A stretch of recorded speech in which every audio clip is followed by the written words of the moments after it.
હંસથલ ગામે વીજ કરંટથી સિંહણનું મોત. જીપીએસથી મળ્યું લોકેશન. સિંહણના મોત પહેલાનો વિડીયો સામે આવ્યો. જામનગર જિલ્લાના કાલાવાડ તાલુકાના હંસથલ ગામે એક સિંહણનું ખેતરમાં લગાવવામાં આવેલા ગેરકાયદેસર વીજ તારમાં વીજ કરંટ લાગતા મોત થયું હોવાની ઘટના સામે આવી છે. સિંહણના મોત બાદ બે શખ્સોએ સિંહણના મૃતદેહને દફનાવી પણ દીધો હતો. આ વિસ્તારમાં ફરતી સિંહણની ગુરુવારે ભાળ ન મળતા વન વિભાગે લોકેશન ટ્રેક કર્યું ત્યારે આ ઘટના સામે આવી હતી. વન વિભાગે સિંહણનું લોકેશન ટ્રેક કર્યું હતું. સિંહણના મોત અંગે વિગતે વાત કરીએ તો જામનગર જિલ્લાના કાલાવાડ તાલુકાના હંસથલ, શેઠ વઢાળા અને સમાણા સહિતના ડુંગરાળ વિસ્તારમાં ગીરમાંથી એક સિંહણ આવી પહોંચી હતી.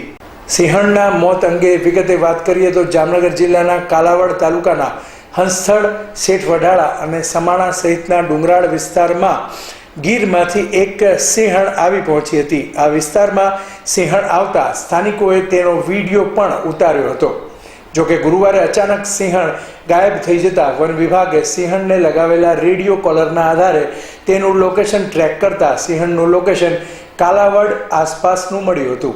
અહેવાલ પરાક્રમસિંહ રાણા.